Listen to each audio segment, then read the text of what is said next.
Welcome. If you want to change theme in your XIAOMI Black Shark 3, let's go for the settings.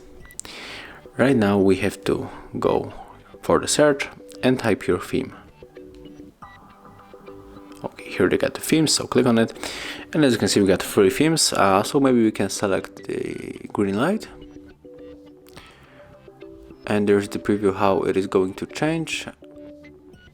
Click on the apply, and it's finished, so let's check. And yeah, our theme has changed.